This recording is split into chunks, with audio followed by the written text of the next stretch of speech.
Welcome to learning class students. जो हमारा chapter है आज वो है सम एप्लीकेशंस ऑफ ट्रिग्नोमेट्री। जो हमने इंट्रोडक्शन टू ट्रिग्नोमेट्री चैप्टर है वो पूरा कवर किया है। उसमें मैंने ट्रिक्स भी बताई हैं और क्वेश्चन को इजीली सॉल्व करने के लिए मेथड्स भी बताए हैं। तो इस चैप्टर जो है ये चैप्टर उसका एप्लीकेशन है। इसका मतलब ट्रिग्नोमेट्री की जो जो हम प्रॉपर्टीज़ पढ़ी हैं हमने एक्सेप्ट दी आइडेंटिटीज़, वो सब यहाँ पे लगने वाली हैं कि डे टू डे लाइफ में किस तरह से ट्रिग्नोमेट्री से रिलेटेड हाइट एंड डिस्टेंस वगैरह फाइंड करने के लिए हम किस तरह से एप्लीकेशन करते हैं इसका। तो चलते हैं चैप्टर की तरफ।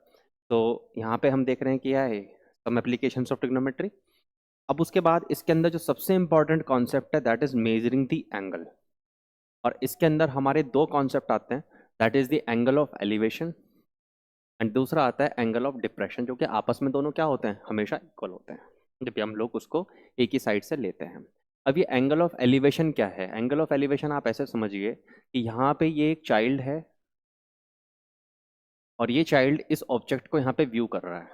तो हॉरिजॉन्टल लेवल से ये जो इसकी लाइन ऑफ साइट है, इस लाइन ऑफ साइट का और हॉरिजॉन्टल एंगल का जो एंगल बन रहा है वो क्या है?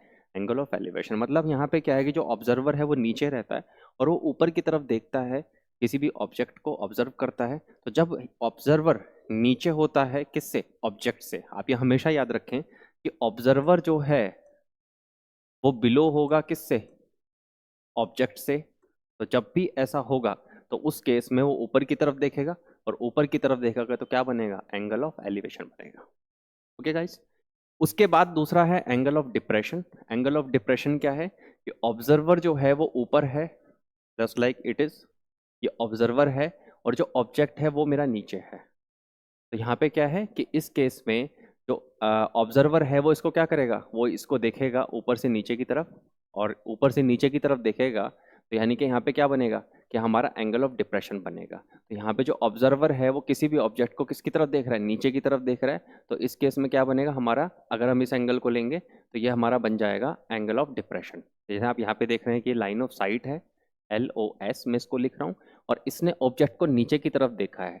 तो यहाँ पे भी हमने देखा था लाइन ऑफ साइट और ऑब्जेक्ट के बीच में जो एंगल बनेगा, इसी तरह से लाइन ऑफ साइट जो इसकी स्ट्रेट होगी, जैसे मैं अगर सीधा देख रहा हूँ तो this is my line of site, और अगर मैं कुछ नीचे देख रहा हूँ तो दिस लाइन ऑफ साइट से जो मैं नीचे की तरफ देख रहा हूँ, हॉरिजॉन्टल लेवल से लाइन ऑफ साइट में देख रहा हूँ, तो बीच में जो ये एंगल बन रहा है इसको क्या बोलेंगे? इसको बोलेंगे एंगल ऑफ डिप्रेशन। तो यहाँ पे जो एंगल बनेगा वो क्या होगा? एंगल ऑफ डिप्रेशन, जो कि यहाँ पे बताया भी गया है। तो जब भी ऑब्जर्वर अपने से ऊपर की चीज़ को देख रहा है तो वो क्या बनाएगा? Angle of elevation. और उसके बाद अगर वो नीचे की तरफ देख रहा है तो वो क्या बनाएगा? एंगल ऑफ डिप्रेशन बनाएगा। और आपस में दोनों के दोनों क्या होते हैं? इक्वल होते हैं अगर ऑब्जेक्टर और जो हमारा ऑब्जर्वर है वो एक ही लाइन ऑफ साइट में है। ओके। इसको मैं क्वेश्चंस में भी लूंगा कि किस तरह से लेते हैं। उसके बाद दो तरह से इसका यूज़ होता है, नंबर 1, नंबर 2। ज़्यादा इसमें बहुत कॉम्प्लेक्स कॉन्सेप्ट्स हमारे नहीं हैं, बस सिंपल ट्रिग्नोमेट्री का हमें यूज़ करते चले जाना है।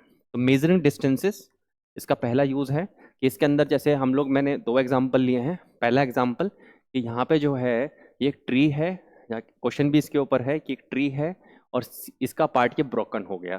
तो आपने देखा होगा कि यहाँ पे ये पूरा का पूरा ट्री था, शुरू में ये वाला पार्ट नहीं था, और फिर उसके बाद ये यहाँ से ब्रोक हो गया, तो ये वाला पार्ट यहाँ पे किस में आ जाएगा? इस तरह से आ जाएगा। तो इस तरह से आ जाएगा तो क्या बन जाएगा? ये पूरा का पूरा यहाँ पे राइट एंगल ट्राइंगल बनाएगा, क्योंकि ट्री या कुछ भी हमें यहाँ पे पोल वगैरह दिया गया है वो ग्राउंड से कितने एंगल पे होता है? 90 डिग्री एंगल पे होता है। तो यहाँ पे इसकी हाइट निकालने के लिए हम क्या करेंगे? इसके अंदर भी हम लोग ट्रिग्नोमेट्री को अप्लाई करेंगे। कैसे करेंगे मैं क्वेश्चन लेने जा रहा हूँ इसके बाद। अब उसके बाद हमें सेकंड एग्जांपल मैंने यहाँ पे दिया है कि फ्लैग है, फ्लैग, और उस फ्लैग की हमें क्या निकालनी है? हाइट निकालनी है। अल्फा बीटा एंगल दिए गए हैं, तो हम लोग 10 का यूज़ करेंगे, परपेंडिकुलर और बेस। और किस तरह से हम इसको सॉल्व करके फिर क्या करेंगे? हम लोग इसकी हाइट को निकाल लेंगे। तो ऐसे क्वेश्चंस इसके अंदर आते हैं। यहाँ पे मैं सॉल्व नहीं कर रहा हूँ, जिसमें आप लोगों को फैमिलियर करवा रहा हूँ कि किस तरह का क्वेश्चन पूछा जा सकता है। एक यहाँ पे कैनाल का क्वेश्चन आता है कि आप देखिए यहाँ पे ब्रिज है, और ये ब्रिज जो है ये नीचे की तरफ क्या है? पूरी कैनाल है, और इसको हमें क्या निकालना है? ये एंगल ऑफ डिप्रेशन दिए गए हैं 45, दिस इज 30, और यहाँ पे हमें इसकी पूरी की पूरी विड्थ निकालनी है। तो ऐसे के अंदर हम लोग क्या करते हैं? परपेंडिकुलर ड्रॉ करते हैं, और परपेंडिकुलर ड्रॉ करने के बाद इन दोनों ट्रायंगल्स का यूज़ करके हम इसको क्या करते हैं? इसकी पूरी विड्थ निकाल लेते हैं। पूरा क्वेश्चन लूँगा इसका नेक्स्ट स्लाइड्स के अंदर, नेक्स्ट वीडियोज़ के अंदर। तो अभी बस मैंने आपको बताया कि किस तरह से डे टू डे लाइफ की प्रॉब्लम्स यहाँ पे इन्वॉल्व होती हैं। उसके बाद मेजरिंग हाइट, किसी भी सब्सटेंसेस की हमें क्या निकालनी होती है, हाइट निकालनी होती है। ये सबसे कॉमन क्वेश्चन कि दो सब्सटेंसेस के बीच में डिस्टेंस भी निकालना है और क्या निकालना है, हमें हाइट भी निकालनी है। तो हमने देखा कि ये ए और बी दो ऑब्जेक्ट्स हैं और यहाँ पे हम लोग बी जो है मेरे पास है, कुछ हाइट है, कुछ भी हो सकता है, बिल्डिंग हो सकता है, पोल हो सकता है, कुछ भी। और यहाँ पे क्या है, इनके एंगल ऑफ एलिवेशन दिए हुए हैं 30 और 60।